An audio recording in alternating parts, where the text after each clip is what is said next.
smiling like Wallace and Gromit.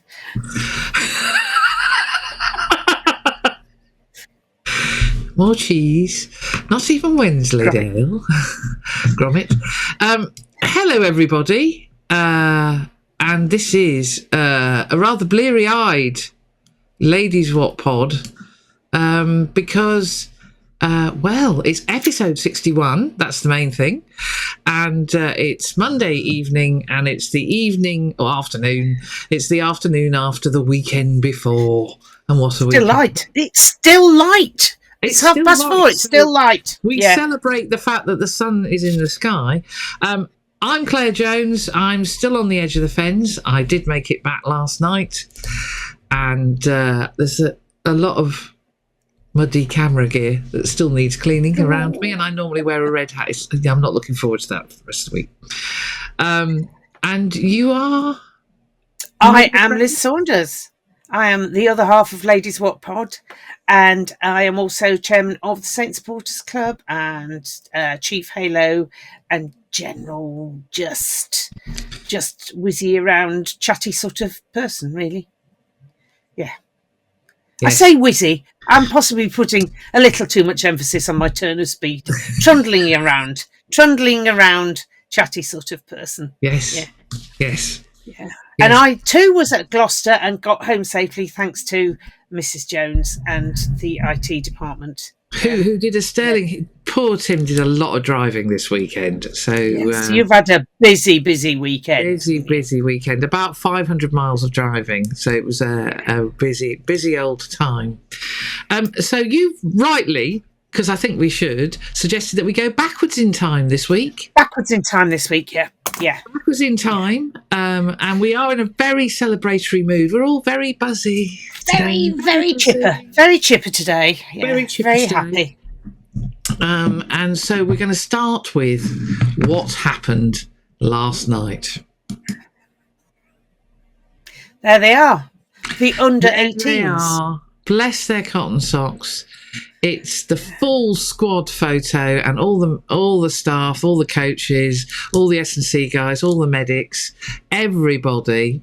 The only person that isn't, and Reece Marshall blotting out. Anyway, the only person that isn't in there, other than me, is a very shy Bobby Bridge. Bobby, don't be shy. Oh, don't be shy. He described himself the tinsel on top of the Christmas tree of the day. But yeah, it was a wonderful evening at King's Home, and blimmin' heck, they played well, didn't they? They did. They played a bit of a nervy start. Bath were a bit gnarly, forwardy, mauly sort of rubbish. Maul. And they were trying to maul from yards. I mean, it was trying to maul from Bath. I feel all the way through to Gloucester. The coaches, I was stood in the changing room. I was allowed in the changing room before the game, which is very unusual. And Charlie Reid, the lovely Charlie Reid, was saying to them, "You know what the tactics are? They will maul." And I imagined like you do from 5 metres out, not from 50 or 60 miles out. It was. It's a strange tactic. Very strange. They had a lot of strange tactics, to be fair, which we were not impressed with. All in all, no, we felt there was some very some tactics that didn't need to be coached at that level. Yeah. I think we felt, didn't we, in our discussion on the way home? But our boys, I have to say, nervy start, but then they played themselves into the game, and then they played some sublime rugby, and it showed that this ethos that the club has of training them the same way, so that, you know, the academy trains in the same way. They share coaches, don't they? They come across, some of the academies lads come up and train with the senior boys, and it showed. You could have put them in all white and you would have still known they were a Saints side by the way they were playing. They were fantastic. They were playing beautiful rugby. And can I, and it's not because his dad is recruitment, but can I put a word in? He doesn't recruit us, does he? No, he didn't recruit us. No. Can I put a word in for young Shields, Hugh Shields? Absolutely. Absolutely. The boot on that kid. I mean, Yeah, he was slotting him in from all angles. I mean, there are kickers in the Premiership that could have learnt a thing from him, and it wasn't. They were some distance out as well. He was having he was, and he had a bit of a mare against Tigers. He missed quite a few against Tigers, almost as if I think he was trying too hard, but he was flawless with his kicking with his place kicking, absolutely flawless. Hugh Shields, and he's 16. You told me. He's not 17 till July. Yeah. I mean, an astonishing performance from one so young. Marshalled the midfield. Absolutely, I have to say, I feel slightly undernamed with this team. I don't know about you. Oh, there's some amazing names in this team. Oh, my goodness me, yes. Freddie St John and Henry Lumley, who were the centres, played beautifully with Hugh. Can I just say, I misread Freddie St John completely, and I read that, I glanced at it and went, the Freddiest John? What is that? So many apologies to Freddie there. Particularly as he had a really, really, really good game. A cracking game. Cracking game. So, the Freddiest John. And doesn't Ollie Hull look like his brother? Does he? You have the. I don't. We'll have a look at some pictures in a minute. I'll have a look later. Yeah, we'll have a look later. Yes, you do look like each other as they were stood celebrating. So yes. So it was a fabulous game of rugby. I really enjoyed it. It was cracking. I particularly enjoyed in the first half. I enjoyed. I enjoyed. How comes it? The head of academy explaining a few things to the referee. Yes, it's about coaching from the sidelines. Coaching from the sidelines. Yes. Yeah. Yes, that was. Yes, we couldn't miss that one. And question in the second half, questioning whether it was actually a development game or a World Cup. There were some expletives involved there. He wasn't happy about that. He wasn't happy. He wasn't happy. None of us were, to be honest. It was very cold for them to be stretching the time out. Yeah. I also enjoyed because when I looked across to said head of academy, there behind him was you and Dr. T, and I have to say the two of you did the club proud because they probably heard you in Devon. Well. It's not unusual, to be fair. It's as far to shout as normal. So Bath clearly brought Rent-A-Mob over, and the mums and dads for the Saints players were definitely helped by you and Dr. T. It was a fine supporting performance from the we were on our own. And the attacking in the first half, we'd moved right up to where we were attacking, and there wasn't anybody really around us. So we had carte blanche to shout as much as we did. Yes, and I think the stewards were finding it very amusing because. Yes, I know we were standing up in the seats, not on the seats, in the seats, because there wasn't anybody else around. And some of the lads from somewhere were standing in front of us. They weren't blocking our view, but the stewards asked them to move because there are people there. I know I'm small, but that's just taking the mick. And Dr. T is far from small, so no, he's not small. God only knows what he must have looked like. Two stewards by the tunnel were an absolute delight. They've been on shift all day, and they were basically blocks of ice, bless them, and they were utterly charming. Actually, can I say a thank you to the staff at Gloucester because you were a delight. It was it must have been a really long day for you all, and you were just so lovely. So thank you. Yes. So why we're saying it's a long day for those who don't know how the under 18s is set up. So they have a playoff day. So 7th plays 8th. Isn't it? 5th plays. Yeah, it's like 10th plays 12th and 10th plays 11th and all the way through. Yeah, and I think Gloucester in the first game or something, which started. I think they were about the second game. Yeah, 10:30 in the morning, and they played all the way through. So the last game There were 6 or 7 Right. games in the end, kicked off at 7:05. Yeah. So for those who are working at the ground, and the 2 photographers that Premier Rugby had hired, Andrew and Rob, they've been there all day. So it'd been. That was a long day. We were cold enough. And we when were you've cold got enough batteries to worry about when it's that cold, it's. I didn't envy them it. It was also somebody's birthday. Oh. Yes. Oh, of course it was. Yes. The lovely Jez Safford.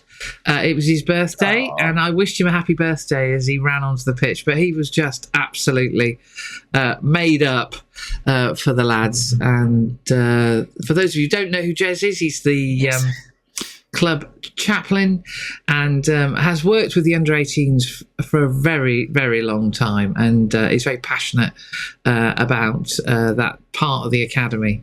But I'm really chuffed for Hoppers. And the team. They've worked incredibly hard over the last few years, and having 3. I was very lucky, as I was saying, to be in the changing room, listening to Charlie and Hoppers and Reece Marshall talk to the lads, and it was just absolutely spot on. Enjoy today. Think about how you've developed. Try everything you've learned. Today is about performance, and if you perform, it's all about enjoying the day. And if we get a win, well, we're up on the deal. And they absolutely played their socks off. When you see photographs like this, now Liz is going to get a bit emotional now. Just warn everybody, it's going to get a bit emotional. Oh, yeah. Gosh. I remember when Hoppers joined the academy under Dusty's tutelage, and neither Dusty nor Hoppers could keep a secret. And so Hoppers was about 28, was he?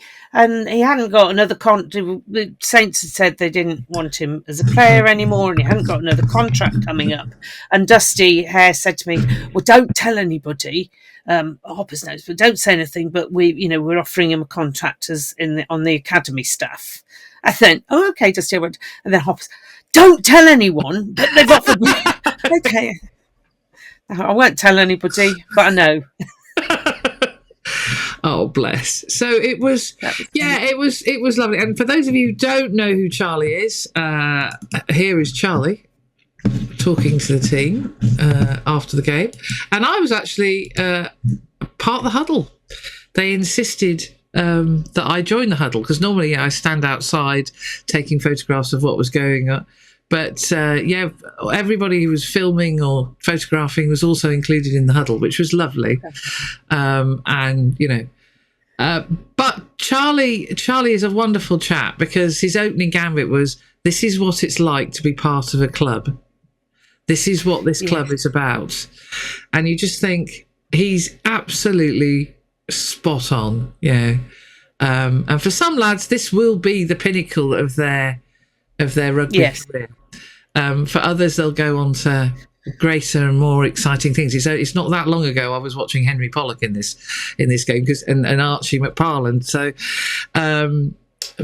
but for some, this will be the pinnacle of their day, of their rugby career, and they'll look on it very fondly. Yes. And Charlie was absolutely spot on. But the thing I particularly liked, if I can, was he recognised and asked, and we were all, although he asked, there we go, it should hopefully load in a second, all the players to applaud the staff who had taken the day to come and join us, because we joined them. And I thought that was utterly charming. It was great that they were saying thank you to us. Obviously, I'm not a member of staff, but I was putting myself in that category. But it was utterly lovely. Now, to prove that young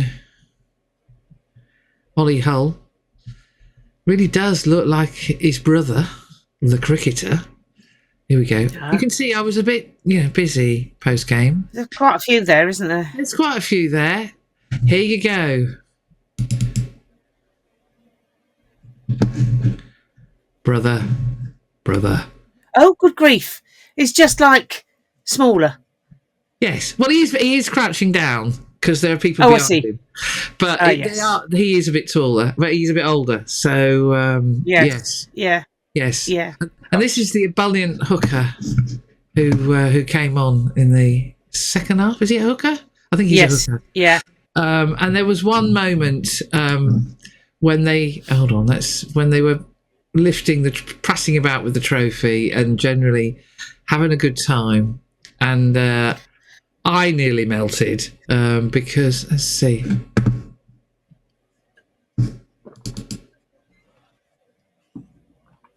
They just gave each other a hug. Oh, is that the two hookers? That's the two hookers. Gave each other a hug. Oh. Isn't that lovely? That is very sweet. It is very sweet. So, so well done the under-18s. It was a fabulous day. We all had a good time. We did. And some glorious. I was going to say some glorious rugby played by Saints and a bit by Bath as well. When they decided to run it. Yeah, pretty close on thing.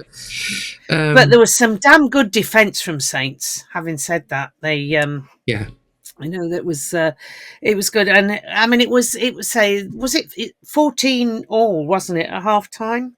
No, it was 7-14 to Bath. 7-14. And we scored within about 5 or 6 minutes of the second half starting. Jack Lewis went in the corner. Wrong corner, right, Jack. Into the hat, please.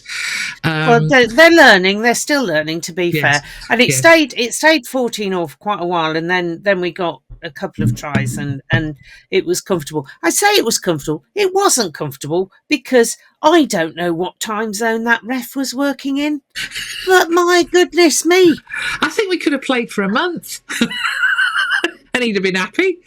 Yes. I was once many, many decades ago when I was a reporter, and I was reporting on Walsall Rugby Club, and we played Oxford. And Oxford, unusually in those days, had a big clock thing. That just one hand, I think, to signify 40 minutes. Well, I don't know whether the ref's watch stopped or anything, but the clock thing had gone round and stopped, and the ref, people had gone inside. There was only me, and I think the club president left, and I couldn't see what I was writing. I mean, there were no floodlights. We were practically having to strike matches to see what was going on. Don't know what happened there. That was most bizarre. But I felt a bit of deja vu with the ref on last night. It was so cold we did not. I mean, Bath had done a lot of wasting time. Every time. It was the classic bar slow, everything down, walk to the breakdown. It was that. And every time we got a penalty. Every time we got a penalty, somebody went down injured. Yeah, it was. I say injured. That was not great. That we could have done. I think that was what prompted. Is this a development game or a World Cup final? Yes, comment. That was how I read it. Yes, he was. Yeah. He was pacing, and I think Reece Marshall's only just joined this season, so he's already got his first trophy as a coach in the cabinet. Yeah. Not bad, eh? Pretty good. Not bad. Yeah. Not bad. So did we? We're going to award a player of the match, aren't we? For that, we decided, didn't we? We did decide we were going to award the player of the match, and I was going to go with Jack Lewis, which I was as well. So that was perfect. Jack being a flanker. And he was putting it about a bit. He was carrying beautifully, linked up with the wingers, linked up with the centres, bursting through on 2 occasions. Very useful player. Very useful player. He carries on like that. He could go far, I think. Yes. We toyed with doing a sort of negative Sgt Wilson award, but we decided that's not in the spirit of the Sgt Wilson award. But given our earlier comments, you can probably guess who got it. Yes. It's more like the warden. I think it was more like the warden. Yes, the Warden Award. Or Yes, the verger. Yes. The verger, yes. Seriously, Hoppers. Sergeant Wilson, honestly, Yes. Hoppers. But Yes. it just shows how much he cares. I think that's the thing. He was living every move with those boys. Oh, he was. Absolutely, he even was. the speedy backs, which he would have struggled to live with those moves when he was younger. But sorry, Hoppers. Absolutely everything was just his heart was beating with those boys. It was just lovely to see. So well done to you all. Meanwhile, talking of floodlights, and a muddy field with no floodlights. Yeah. Saturday, I and Dr. T and I. This isn't even Nottingham, people. We've not even got to that muddy field and poor floodlights. Yeah, we were enjoying the delights of Ant Hill.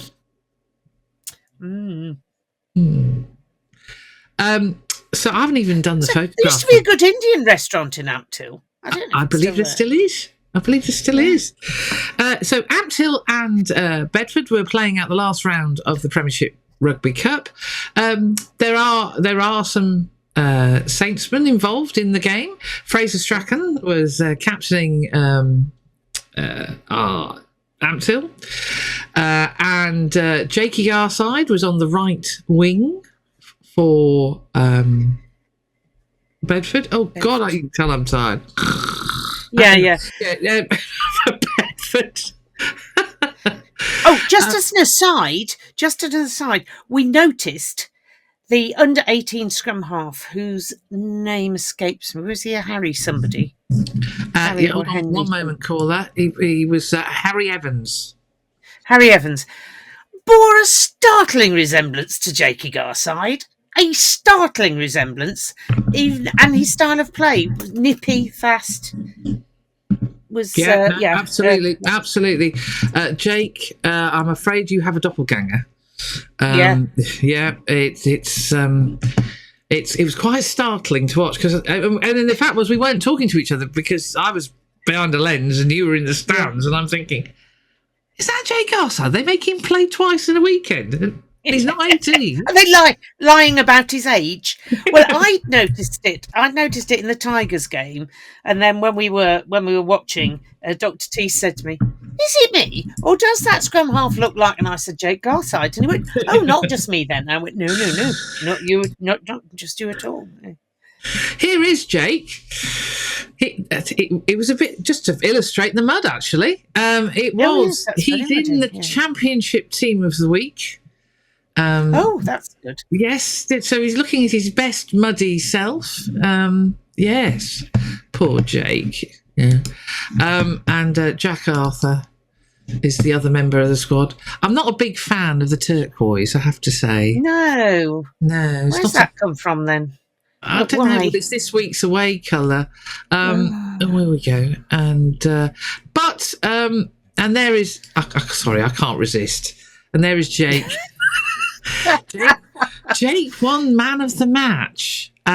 He didn't presented score, as far as I'm aware, and he didn't really see much of the ball. What he saw was a lot of players' ankles because he did a lot of tackling.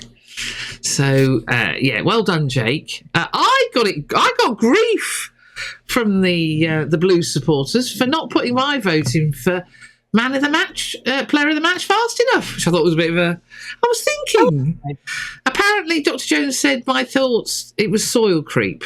You know, it took so long for me to work it out. I was working at the time, and apparently it caused much hilarity when I announced my choice, which I'm not sure Jake would be too surprised wasn't Jake, much as I love Jake. But Jake was much amusement about the Blues supporters and Dr. T were at my end of the ground. Yes. So Ant Hill's claim to fame is he doesn't have any floodlights. None whatsoever. Not even that's quite a claim to fame. That's a good claim to fame, isn't it?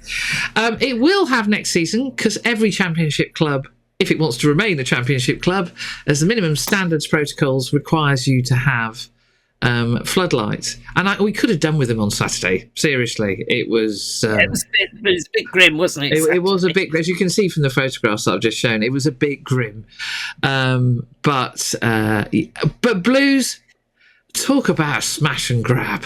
Oh my lord! So I think. I haven't got many photographs to send Sherpa to because basically the game happened at the opposite end of the ground. They battered Bedford, and Bedford's defence was fantastic. It was bizarre. Anyway, it was. So Lucas Titherington scored the first try. And very nice it was too. The second try, I am trying to remember who it was, but my brain's a blur. And the third try was Freddie Tuolangi, or Fred Tuolangi. I can never remember which one's dad and which one's son. But anyway, he's Fred. He's Fred. Right. Dad was Freddie. Yeah. Yeah. So, it still is. He's not dead. It still is Freddie. Yeah. And so they went 20-0 ahead, and then somehow, I think through tiredness, because Bedford had spent so long defending, eventually they broke through and scored a try. They butchered another one, so it was a bad day at the office for Ampthill. But the honours in the Battle of Bedfordshire are firmly with the Bedford Blues. So well done, guys, and well battled in horrific conditions. For those of you who've never been to Ampthill, it is an unusual ground because you have to walk through from the clubhouse up a path through the woods to the pitch, and the terrace, unlike the Gordon terrace, is a muddy slope with some bits of wood that you lean against. Oh, nice. Just a thought. When Bristol Bears went to play Ampthill and had to walk through the woods. There were lots of... Yes, they did. No, they did all those jokes. Yes. Yeah. Ampthill played on it, as did Bristol Bears, because we know their social media team does get a bit carried away. Yes. So, there was lots of walking through the woods with them. Yeah, you got it. So, yes. But Dr. T, I thought Dr. T spotted something that I don't think I've seen in a semi-professional game of rugby. And bear in mind, I am saying semi-professional game of rugby ever, which is kids doing roly-polies during the game. Have you ever seen that? Not in a semi-professional, no. No. Lots of grounds around the country have slopes for the amateur teams, and I imagine there are lots of kids who are bored who do roly-polies, but not in a cup game, in a semi-professional game. I have to ask, were they rolling sort of head over heels or sideways down? No, they were lengthways going sideways down the Because once I noticed, that's the best way down the slope. Breaking play, of which there were quite a few, because people kept damaging themselves in the mud, slipping and sliding. I noticed Dr. Jones had tagged me in a Facebook post, so I looked at it, and then I ended up sort of peering in the gloom. Talk more of peering in the gloom in a minute.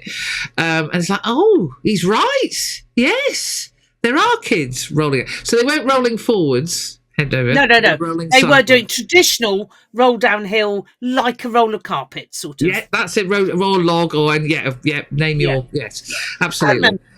I remember it well. Yeah.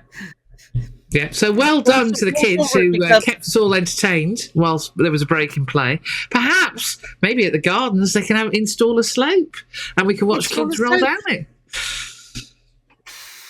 Or put them on the roof. No, not on the roof.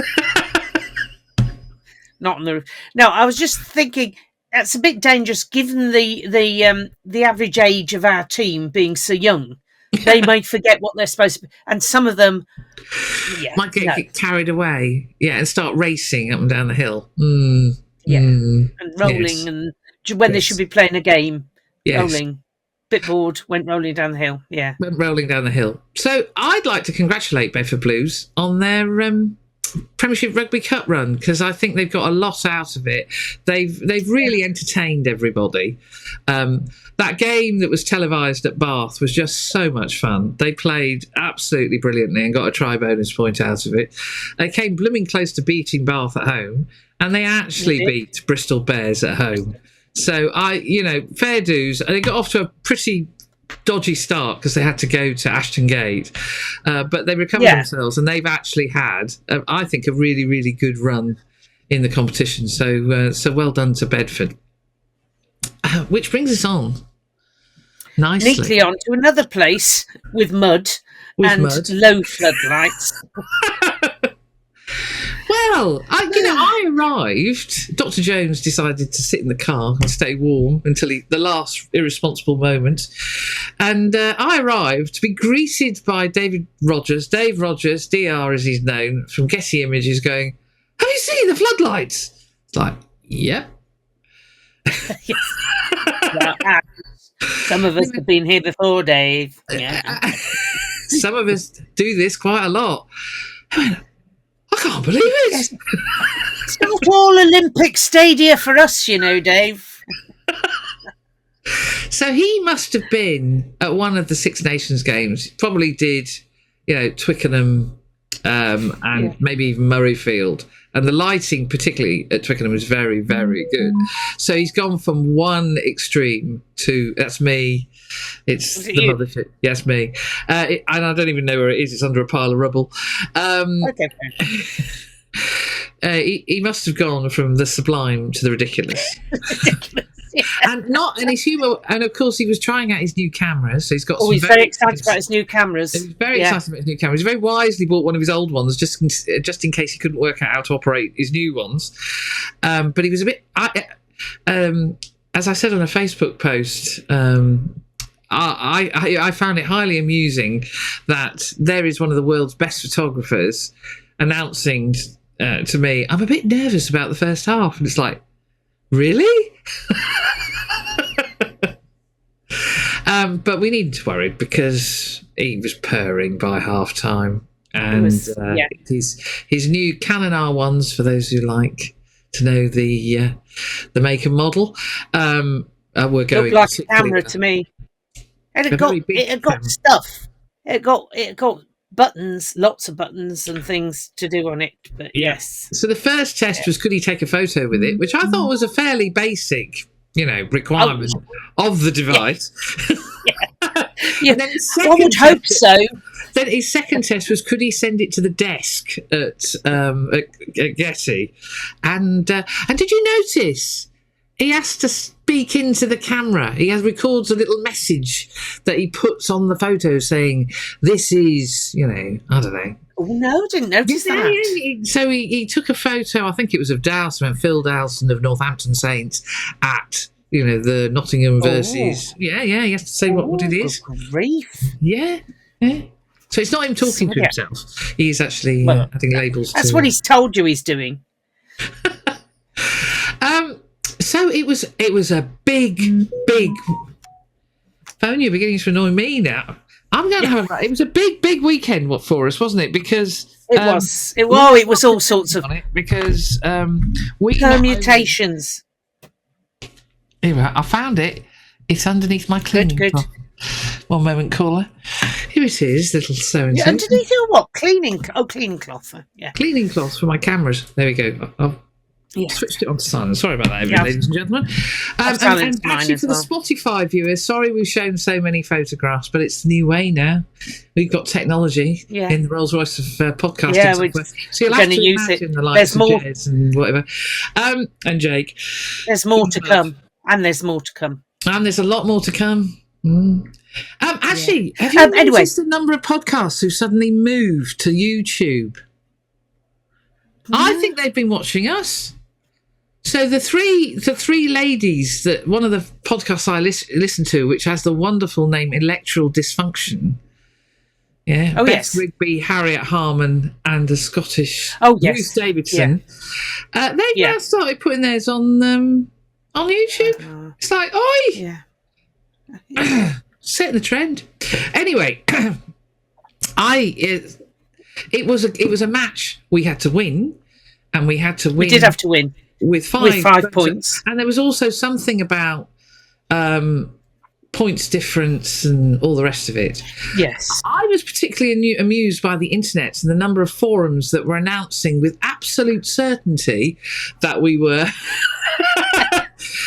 away to Quins. We were home to Bath. Yeah. We're definitely going to be playing Sale. We're going to be playing Newcastle on a Friday night. On a Friday night. Possible way we're going to get a Saturday. I mean, seriously, everybody, calm down. Just calm down. Calm down. Anyway, it was an interesting team. We saw some folks that actually, it turned out they were important games for them. More of that shortly with even more news. Crikey. Yes. More news. Yeah. More news. So Archie Benson got his first start, I believe. He's very tall. Yes. He's very tall, isn't he? Very tall. Archie Benson got his first start. Wraith Withiat.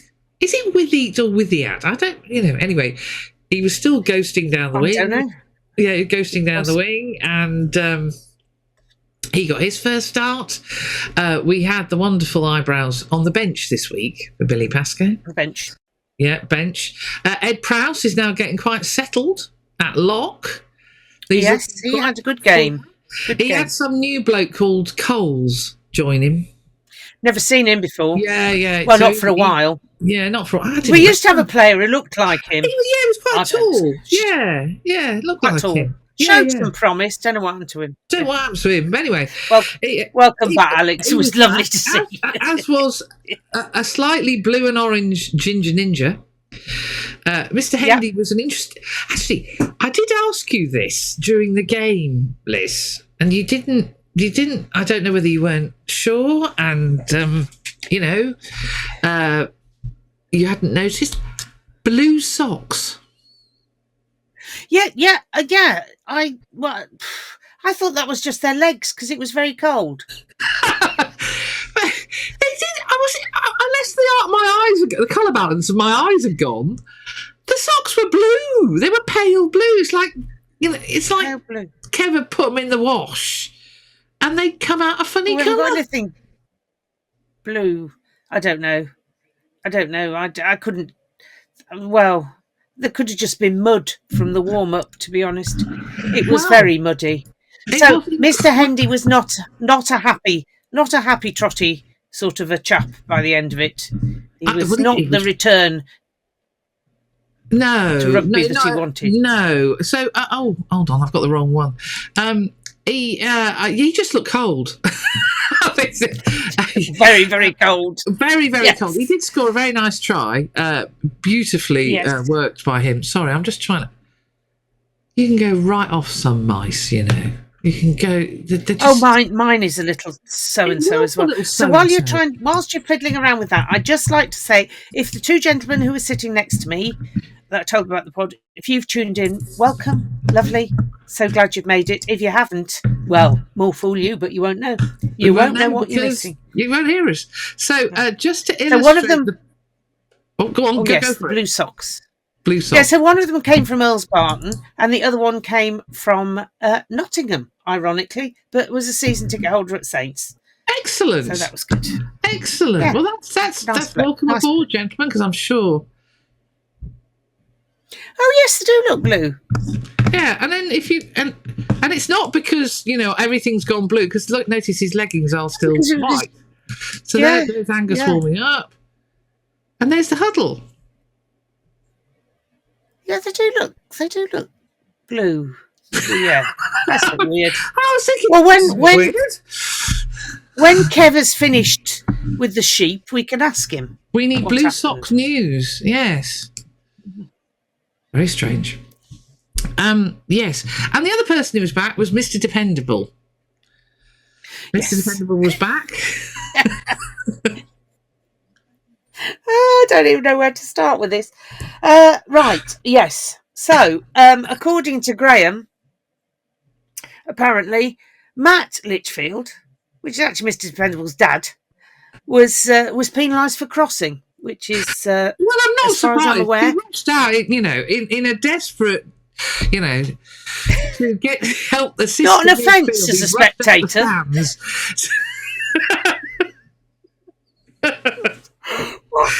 Graham was having an old night behind the microphone, wasn't he? Accusing us of being playing Gloucester. Yeah. Yeah. Yeah, okay. I don't know where he thought we were if we were playing Gloucester. But and it even got to the point when Ian Hunter was going, "What do you mean the cherry and white?" As he's looking at, tried to give him a clue. The green. Yeah. Oh dear. Yes, so poor old Mr Dependable as well. His dad said, as he was doing, I'm going to have a word with him now. Ask him if he could talk me through the proper centre, putting him on his backside. Yes, the joys of the Championship. I don't know who the gentleman was, but he had a number 20. Number 27 is who he was, I believe, that was enjoying his time. That was highly entertaining. Yes, so there was some strange number 27, which confused the students behind me, and we reckoned this because it was a large enough shirt for said gentleman, which is why he got the number 27 shirt. Yeah. So that was the conclusion we came to too. The only one big enough that isn't ripped. So Yes. But he did enjoy Yak running into him, so there you go. And of course, Yak was Yak making his first start? I think Yak might have been making his first start at number 8. Didn't he start against Cov? Might have done. Oh. Might have done. Well, anyway, Yak had a really, really good carrying game. He had an excellent game, but more of that shortly. And it was a new centre pairing because it had been Billy Pascoe for the previous rounds. It was a new centre pairing of Charlie Savala and Matt Litchfield, which was probably news to his son. Probably news to him, actually. Well, I'll play the first 5 minutes, then can we sub off? Yeah, but for an old bloke, he played quite well, really. Yes, very well. I was mightily impressed. Angus, of course, I think Angus is settling into captaincy. He's enjoying himself clearly as captain. And they were up against a team that, although they hadn't won any games, they had given quite a few scares, including us at the Gardens. It was lovely to see 3 Saintsmen turning out in the starting 15. Mr Oluwafela, Ryan, not Jordan, the lovely James Cherry, who he's such a... I had a chat with after the game. He came to hunt me out to say hello. And Matty Arden, who described it as a bit weird playing against your mates. Yeah, which... Yes, yeah. Because he was in the same academy intake as George Hendy, wasn't he, in that lot? I think that was all that. Yeah. So he's found it quite strange, but he played really well. He had a really well game. Yeah, really good game until he got a nasty shoulder bash. Yeah. So, talking of people who had really good games, and in the case of our fly half, GMC, George Makepeace Cubitt, he only had one leg. Yes. He had a bandage for one leg. He did only have one leg. He was outstanding. He was absolutely outstanding. For a man who was clearly, his body had taken a trouble over the previous week and it was struggling a bit. He put in a full shift on a unpleasant pitch. It was not... Very unpleasant. Yeah. I think he missed a couple of the early kicks and then they seemed to put a bigger bandage on his leg and that seemed to sort him out. It was all right after that. So I noticed these. Swing round and... Yes. Notice these details. Bless him. But we didn't finish with the centre partnership, of course, with Charlie Savala. Talking of number 10s, who are now no longer number 10s because he's transformed into a centre. And a very lovely transformation I think they've done on him. Yeah, I think Charlie has really, really settled in to a fantastic role. He's done. He's come on leaps and bounds, and I think this is exactly what this Premiership Rugby Cup is about. It's about development. It's about, which is why it's sad that some teams insist on doing stupid things. Although we learn something, don't we? We learn something about the rules of the game come the next round. Do we? Have we? Good. You cannot Was I there in that? You cannot field a player who hasn't played in the group stages. Yeah. Now, there must be some, if you've lost all your tired props and you've got to get an emergency one in, then there must be some clause there. But if you haven't played in the first 6 rounds of the Premiership Rugby Cup, you can't play in the playoffs. Cool. So, And I would describe it that it was a bit of a battle. It was a battle. Nottingham did not give in right until the bitter end. They kept fighting through. So again, we have to say this competition, although it was a bit cold and a bit muddy, I think this competition is absolutely spot on compared to the previous version of the Anglo-Welsh Cup. I really enjoy this competition. It works much better. You get to go to new places. You get to see new players. I know Nottingham because I work with Bedford Blues. I still, it's still for seeing Premiership teams rocking up at traditional Championship grounds. It's great, absolutely great. I think it's great for everybody. And a few scalps, have been won by the Championship along the way. So well done. I think the only disappointing thing is, and probably Sherpa 2 is going to batter me around the head, I'd like to see more people at these games. I think some of the crowds have not been where they need to be. And it might be people are disappointed because they're not seeing the internationals and all that. Well, they're never going to, because they're busy playing the Six Nations. I don't know what the reason is. It's the whole reason why we're playing. But yeah, it'd be good. But to be fair, it's not been bad down the gardens. The attendance down the gardens down the gardens, it's been great. But it's actually, has it appealed to the Championship supporters? See, Coventry did, didn't they? They sold out. Absolutely. And they sold out against sold out other games as well with Leicester and the likes. Yeah. But they are the exception that proves the rule. Friday night at Nottingham, what did they say? 2087, was it? I know. Oh no, that was Antil. No, it was 2000 something and 87 because we were wondering who the 87 were. That's So around in a corner going pale blue. Yes. Yeah. A nice fire. Yeah. So.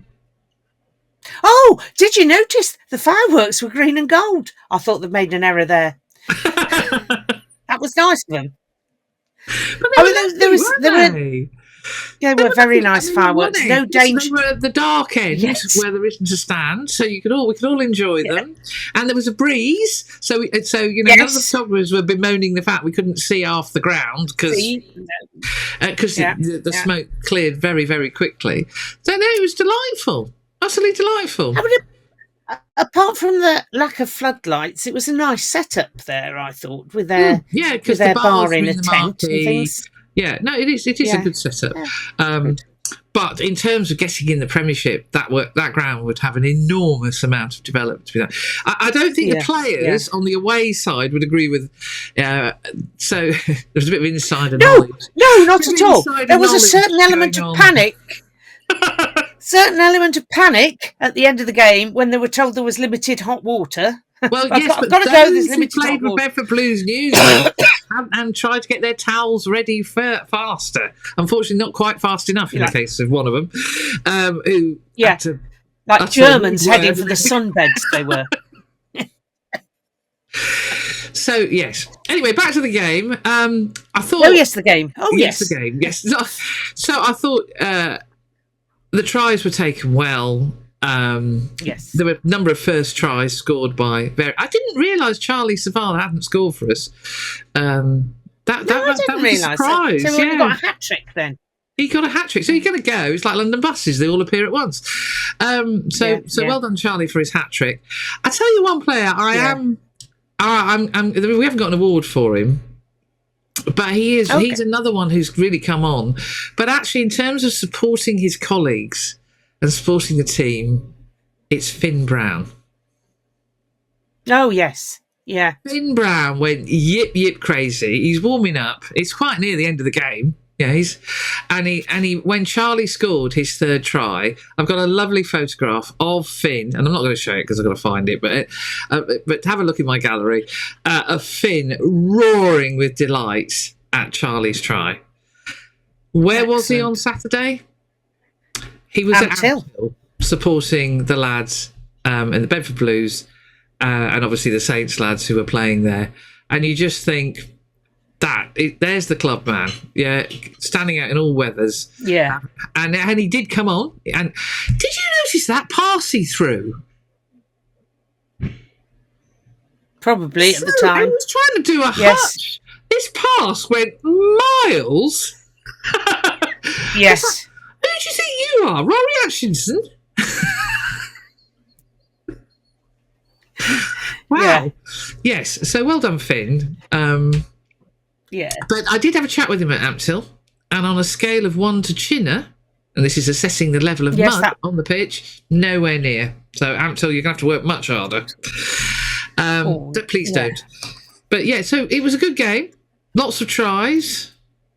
And then we went a bit wobbly in the second half. It all went a bit dreech. All went a bit...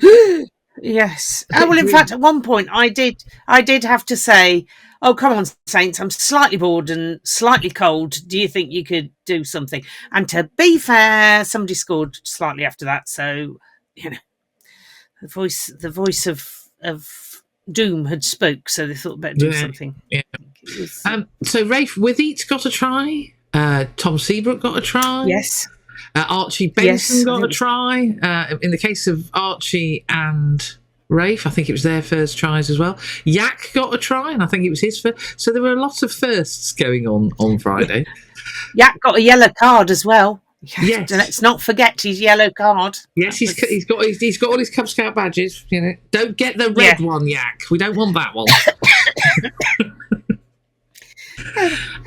Some interesting refereeing decisions, I felt.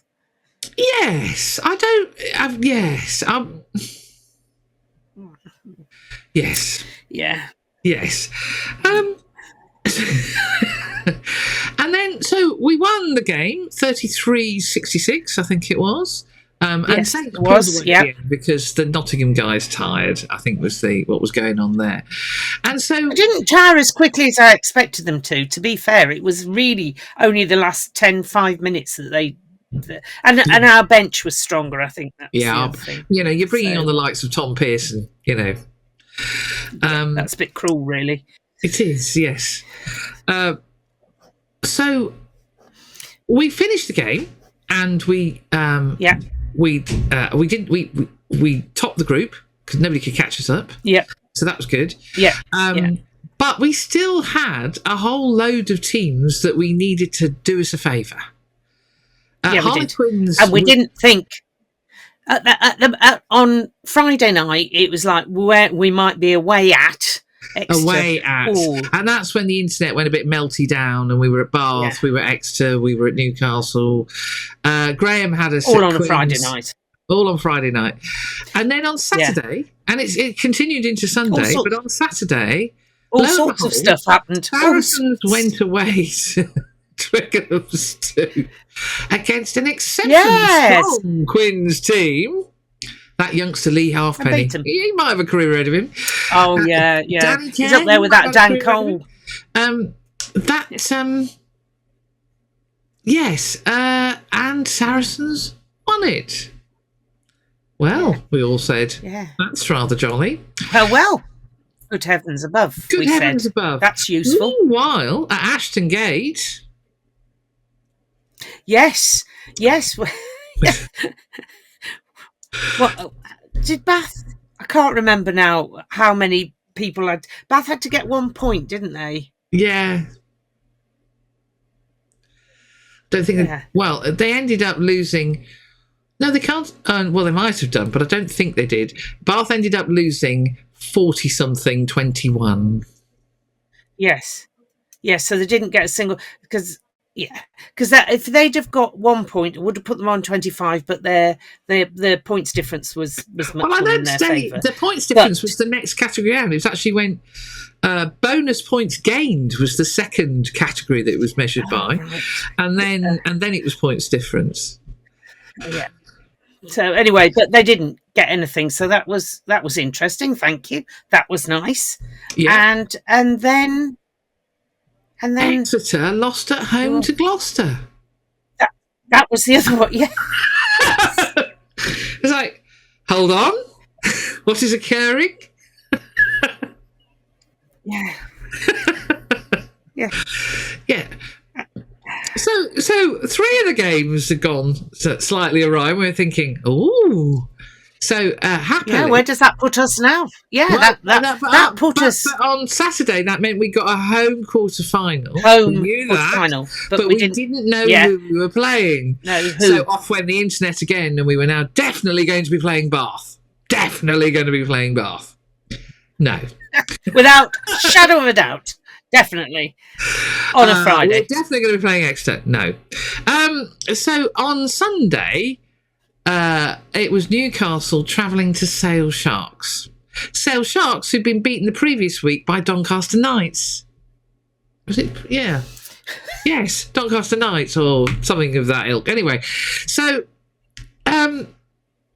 yes. So, what happened? Of course, Falcons lost. So it was definitely Bath Brigade sadly lost out because it's definitely Ealing Trailfinders on not Friday because it was definitely going to be Friday. No, it's not. Definitely. And people are already getting upset. Already getting upset that they can't travel from Norfolk. It's on a Friday, and I don't know why they do this. And lo and behold, when the timings came out, we were 3:00 on a Saturday. So I've yet to see. There's bound to be another faction going, well, I can't do that because... Yes. Now, anyway, without adding to the internet turmoil here, as I understand it, the winner of quarter-final 1 will play the winner of quarter-final 4. And the winner of quarter-final 2 will play the winner of quarter-final 3. Quarter-final 2 is Exeter versus Sale at Sandy Park. And quarter-final 3 is Northampton Saints versus Ealing, which means we're either going to Sandy Park or we're going to Manchester. No, we wouldn't go to Manchester because if Sale beat Exeter, we get the home semi. Yeah. No. It does. I checked it out. It goes with the seeding then. So it does in Europe. It doesn't on the PRC. No, it does. No, it does in the PRC. Have they changed the website again? Because on Saturday it was the winner of each of the finals gets the home game. No, if you look. Ladies and gentlemen, we're having a debate here. I love it. Shall we have a look at it? No, I'm sure because we checked it. I don't even know where we checked it now. Isn't this fun? I like this. This is great. Sorry, we're very tired. We're very tired here. This is great. This is great. Here we go. Right. Quarterfinals. Right.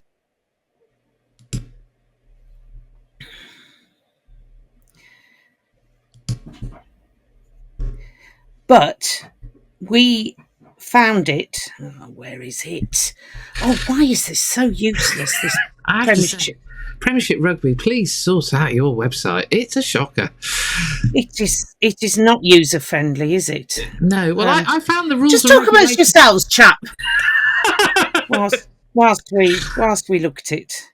Anyway, we have to choose the Ladies What Pod Player of the Match, and we also have to choose the Sgt Wilson Award. Now, the Sgt Wilson Award. Should we start with that one? Yes. Because I think there's only one winner. Yes, really. Yes, there is. Yes, which is Angus Scott Young. Because despite some very strange, excuse me, And where did you find it? So if Lord, I don't want that. Go away. So Premiership Rugby Cup, which I had to Google it. You can't seem to find it on their website if you try and go through their app. And at the bottom of it says Premiership Rugby Cup rules. Post the pool stage. Blah blah blah blah. Oh, they've added it. Blah. See, that wasn't there. They've added that was not there at highest seeds ground. So we would be at home. Eh? No. Yeah. We would be at home. Yeah. So, yes, we would. Yes. So if Sale beat Exeter, we will semi-final, win of quarter-final 2 versus win of quarter-final 3 at highest seeds ground. So if Sale beat Exeter, then we're at home. Just to make that clear, folks, it's there in black and But it white. also clarifies where the final's going to be, because I couldn't work that one out. It'll be at the venue of the highest ranked finalist club based on the rankings determined in accordance with the principles above.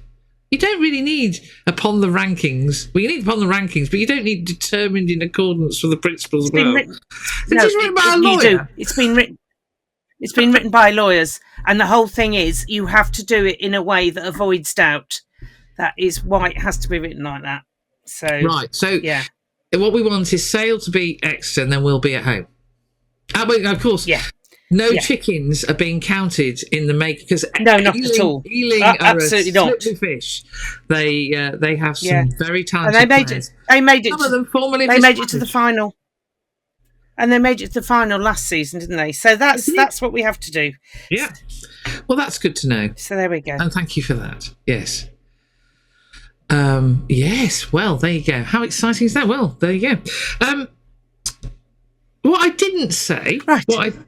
So yes. So I'm sorry. I was talking over you doing the Sgt Wilson Award, I think. Yeah. But So I think Angus Scott Young has to win it.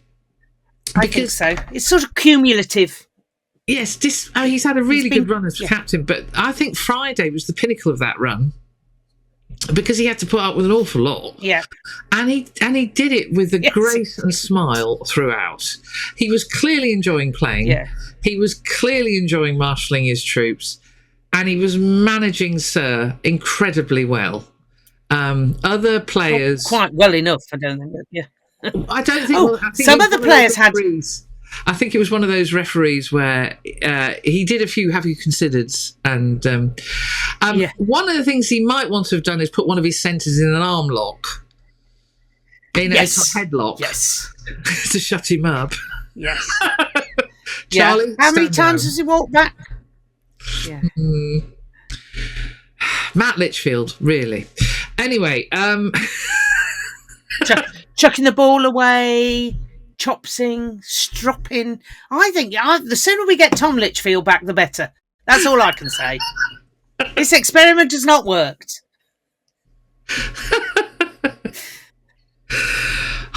Telling bad jokes. Let's just keep this one running. Anyway, well done, Angus. Sgt Wilson Award under difficult circumstances. Well done. Now, the Player of the Match Award. Yes. Now, there's one obvious candidate who, if we had had TV cameras, would have won it probably at a canter. Yes. Which is our try scorer, Mr Savala. Yes. Yeah. But I think there are a few other folks who deserve... There are other folks. I mean, there was a lot of effort put in by the front eight. Huge workload by them. Ed Prowse, I think, put in a big shift and seemed to be coming of age. So, Ed, you're going to have to speed up getting to the celebration. He's always that blurry figure in the background. Just speed up, really, would be helpful. No, don't be mean. He's a lock. Oh, it's very true, yeah. We saw what happened yesterday when locks were trying to run at speed and collect the ball. It failed miserably on at least 2 occasions. So. Yes. Let's not go there. Who else was I going to mention? Archie Benson and GMC. I think, playing on one leg in a pivotal role, pivotal role, one leg. It helps, actually. Sorry, George. Let's not forget Jack, who was loving running at number 27. He was particularly enjoying that little side tussle going on. It was a bit like sumo wrestling, that really. It was great. It was Friday night entertaining. It's entertainment. Forget Saturday afternoon wrestling. We had anyway. So I think there are a number of players who did really, really well, and but I don't think we can turn away from Charlie. I don't think we can. We haven't. I think he had his best. Who had another superb game managing what was going on. He did. Yes, really good game, and linking well with GMC. They're starting to get an understanding now, which is good to see. But no, I think Charlie had his best game in green, black, and gold, and I think Charlie, you get it. So it's a double Australia win. Double Aussie. Good on you. We had triple Aussie last week with James Ram lurking in the background, and now we've got double Aussie. So there you go. So that was a packed weekend of rugby where we ended up. It was a packed. And we ended up with a home quarter final. Yeah. All good. And so moving swiftly on to news that came out the back end of last week, I think, wasn't it, about England A?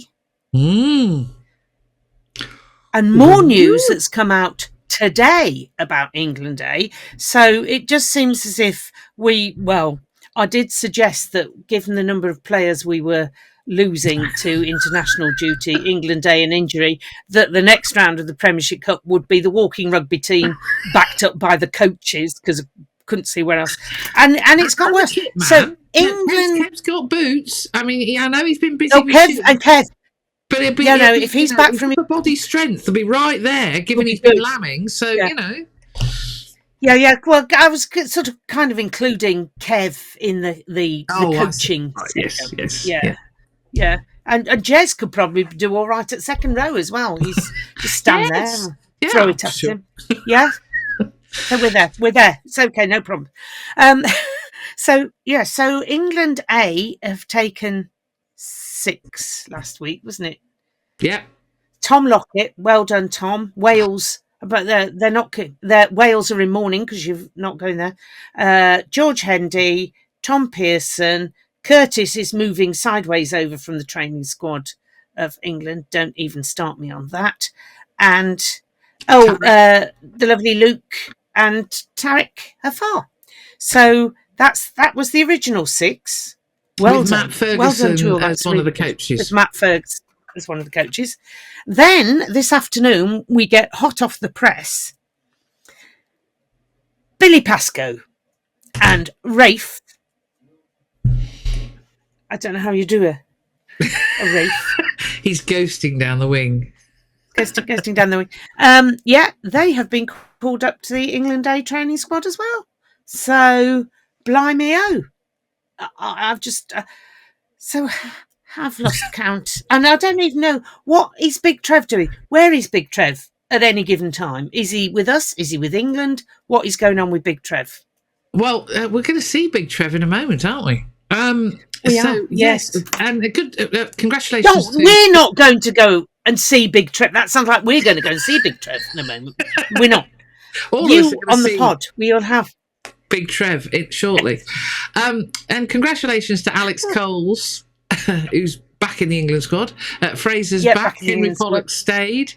So it's quite a crew of suddenly the England hierarchy have gone, they know what they're doing. Yes. And they know what they're doing together. So suddenly, now it must be quite interesting because suddenly the clique is Saints. Whereas for years it's been Tigers and Saracens. And suddenly they've got to fit in with us. Anyway. Ooh. Ooh, so well done to everybody who's been called up by England A. Yeah. And of course, we've got the crew who are also with the under 20s, and it's the same three. Oh, yes. Archie having had the operation on his shoulder. Get better soon, Archie. We said that last week. But Aiden, Ollie, and she's put her hand up, ladies and gentlemen. Yeah, only to say that Archie hadn't signed. Had he signed last week? Archie has signed a new contract. He found his pen and he signed his contract. Well done, in a Archie. Hospital bed. He had no choice. That's really good. Yes, who's the third one? Oh, he's left-handed, or he's anyway. Well done, Archie. So congratulations, and absolutely, it's wonderful to see. Johnny Vyman, he came on and looked good on Friday again, didn't he? Yeah. Yep. Yeah. Said hello to his Who's mum. our third under 20? Aidan, Ollie, and. Oh God. Oh Lordy Lord! Don't ask me questions like that. No, I'm so sorry. It's not as if I've been watching and everything. And Ollie and it was Henry. It was Henry. No, it's not Henry. No, it's not Henry. It was Henry. No, it wasn't Henry. Was it Henry? No, was it Henry? Was Henry? Henry was there until not. Until he found something more important to be doing. Well, I don't think. I think, yeah. Sorry, ladies and gentlemen. This is very dull. Which is very unprofessional. You can tell we're only amateurs at this. Yeah, well, yes, we have to find out who. Where are the under 20s going? Hold on. I don't know. I'm sure there was a. England. Oh no, that's not it. That's England. I'm sure there was a post, but there isn't a post. No.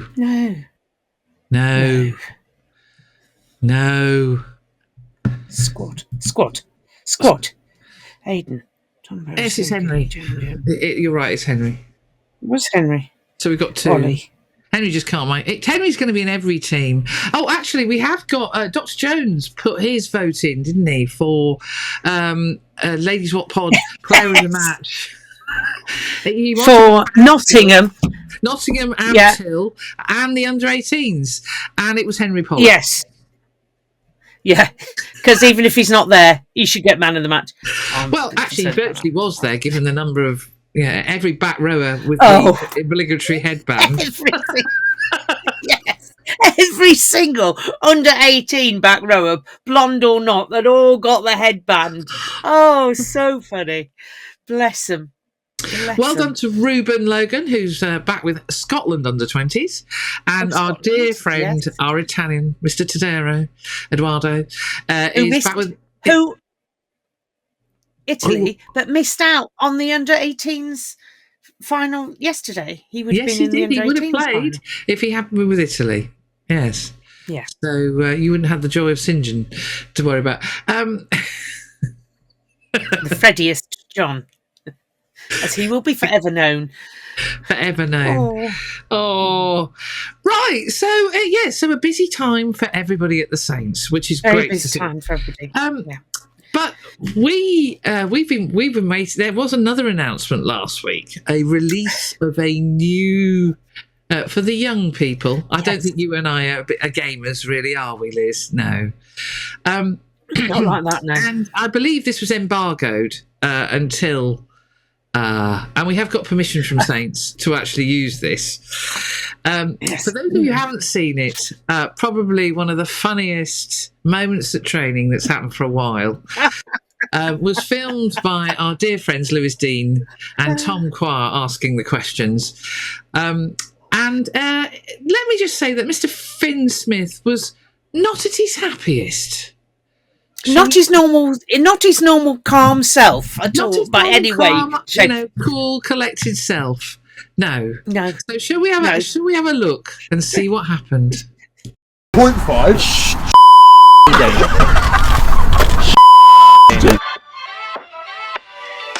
Come on, Give me some stats. Contact. What's that? 87. Hey, some player. What's the 79 for? That's bollocks. How's he? 89 as well, miles off. 88 speed. Mentality. Sorry, mentality 91. I'm built different, man. I'm flattered, yeah. 87 kicking, 86 kicking. Who's done that then? Something else, isn't it? What are we thinking? No, not. 81 big cat. 81 rated. Stats, compare them to yours. 81. I'm not going over there. All the rest of them. I don't know. My kicking is better than Mitch's. 89 speed. Yeah. Mitch, what are you, bro? 85. It's bollocks. 91 mentality. You're the man, bro. Will I get in trouble if I snap it up? Is that a joke? 71 strength is generous. Don't worry, I'll see you in the jump. What's your pace? 85 speed, also also generous. That guy there, 86. He doesn't have a clue what is going on. That's right, what's Trev saying? Well, Trev's got 63 rated kicking. I want to see Oh, this man. 90 mental for Fremo. Oh my god. He's too mental at most. His kicking's a bit low. Oh my god. Bless him. 81 player. Oh, 87, come on. I'm happy with that. Like, how much away is speed? Mentality monster though. Come on. How do you match up to Fremo? What do you reckon? What are you saying here? Yeah, he's got the same kicking as me. But have you seen that bloke kick? What was everyone else's speed? I think the second quickest one, Mitch. I think Dinger's is like an 87 speed. That's not too bad, is it? Let's have a look. Oh, see, that's a 73 speed. You're flying, fella. Free kick as well. Yeah, pretty good that.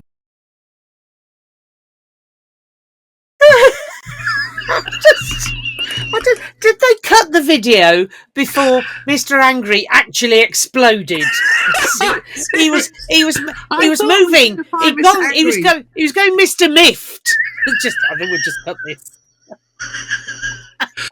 Oh, Finn. That was, I mean, congratulations Comedy to all gold. involved, because that was one of the funniest things I've seen in a long time. Poor old Fremo, he gets it in the neck again. For good reason, to be fair. It's all based on fact. Anyway, yes. So, thank you to... How did Trev get any points for kicking? Maybe they muddled him up with Curtis, because Curtis has been kicking the ball a lot. Oh, yeah, it could have been. I don't know. Anyway. Anyway, thank you to everybody at the Saints for letting us use that, because that was yes, a source of much amusement, particularly young Finn losing it. It's the way he keeps walking away, but he can't resist coming back. Yes. Oh, dear. So that was, yes, just a little bit of fun there. So that's good. And again, so we have no report from Toaster this week because of all the weather. Oh, hello. For those of you on Spotify, the tea has arrived. Tea department. Tea department. Very well done, the tea department. Yeah. It was, how can we put it? It was a busy week last week, and it's a quieter one this. Because Friday night is, I believe, my only game.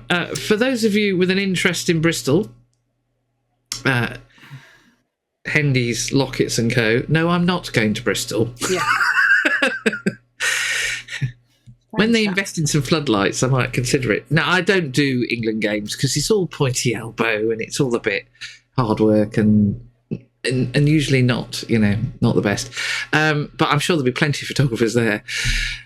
But I wish everybody well. We're going to be watching the last game of Lightning season. I'm going to say, so we've had the debate in our household about who should win Loughborough Lightning Player of the Year. Yeah, please Dr. vote. Jones and I Please are in different vote. camps. Right, yeah, do get your vote in, because the trophy will be awarded at some point.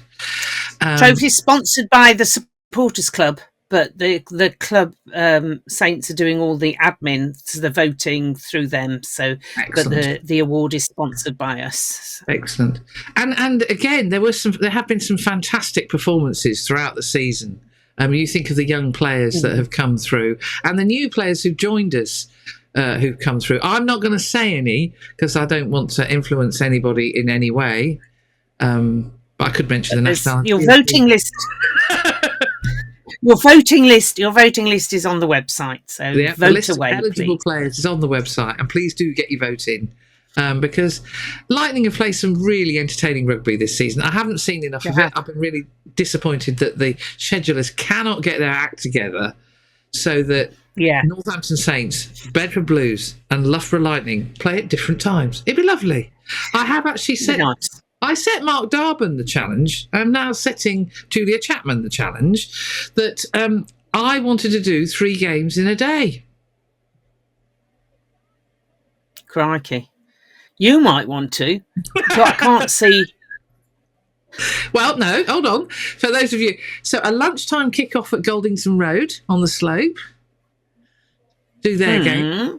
Beetle back to the Gardens, and I don't care which way round you do it. You could have an afternoon game for one of the either Loughborough or Saints, then an evening game for and then we could do 3 games in one day. I can hear the sound of Andy Miller sobbing at the back-to-back games on the Gardens. Yeah, but Goldington Road. I know we've done it before. Yeah. I know we've done it before, but it doesn't mean he won't cry. Oh, that's true. That's true. Yes, no, that's true. Yeah. I don't like upsetting Andy, but it would require a double header. It would require a double header, but I'd love the idea of doing 3 games in one day. I mean, I did 3 games in one weekend. All of them are W, everybody. 3 Ws this weekend. Yeah. So you know, come on, Julia, take on the challenge with a fixture. Let's get that 3 games in one day. You know, much as I love you, Mrs. Jones, I don't think that's high on their priorities for getting fixtures. Well, maybe nice. wrong. Okay. I may be misreading this situation. I'll know it that they could be on different days, but please, the number that have clashed has just been like, it's been crazy. It's frustrating. It would be lovely to have even, you know, sort of alternate weekends. You know, Saints one weekend, Lightning the other. You know, and Bedford on the Friday night or whatever. It would be nice. But, I mean, just a little bit of, you know, if we want the game to grow, you know, and we want as many people at each of the games, then let's do a bit of thinking about it. But anyway. Yeah. Hey. We will see. What do we know? So this what do we know? Anyway. And then next weekend, it's a home game against Ealing Trailfinders, not on a Friday night, ladies and gentlemen. Indeed. 3 p.m. on a Saturday. Walking. And no, it's not on your season ticket. No, you've got to go and season ticket. No, it's probably not on TV. It won't be streamed. It might be on TV actually, but no, no, it might not. I don't know. Anyway, but one of the game, one of them will be. Games will be on TV. Not all of them. And I can kind of understand why. Walking rugby. We didn't go because we were going out for dinner. So we didn't go and they got about 14 people down anyway. Oh, excellent! So that's really good. Yeah. So that's great. I'm glad Callum and the guys are getting on so well running that. It's really really good. No, that's excellent. There's still that's it then. 6 Nations this weekend, under 20 Six Nations this weekend. So you could spend lots of time in front of the telly. Are you? I don't know about you, Mrs. Saunders. I'll ask this question right at the end. Are you already bored with the who is in the Lions squad discussions? Oh, good grief! Completely fed up with these things. Who did the Lions bid a lot of good, and who's lost out? And you think, well, for goodness sake. You've only got 3 games to prove that you're worthy? Well, actually, no. No, I don't think people they've been watching as a measure. I think they also use the Investec Champions Cup as a measure, although that won't feature Finn Russell. Oh dear. So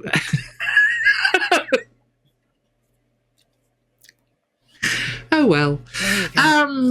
Yeah. So, but I'm already bored. I'm already bored. Perhaps Danny Care didn't want to talk about losing Saracens over the weekend because he started at scrum half. Probably didn't. Yeah. Please, can we, get over ourselves and concentrate on the competition that we're playing at the moment? It is quite tedious having endless. Here is my Lions 15-23. I don't care. I genuinely don't. I'm sorry. Care. If it doesn't include Henry, it's not worth it, is it? Because Henry has to be in every team. Yeah, but Henry will also be on England's tour to Argentina. He'll probably be on some under 20 tour because he'll probably be eligible for that as well. And if England will be. And in every game, Dr. Jones will pick him as player of the match. As the man of the match. Because Dr. Jones was getting concerned that you found him so, you were so disappointed in him that, Dr. Jones wanted to show support. I'm never disappointed by Henry, to be honest. He's just... Well, he didn't get man of the match last week, and he didn't score a try. Well, no, and he didn't score a try, but he still played his heart out. But I suspect that maybe the man of the match awarders are pretty much like us. Well, we'd give it to him all the time. Yes.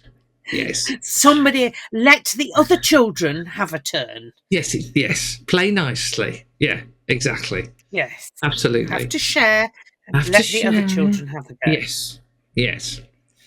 Anyway, everybody, that was a packed indeed ladies' What Pod, and we didn't even hear from the international man of mystery and Harry.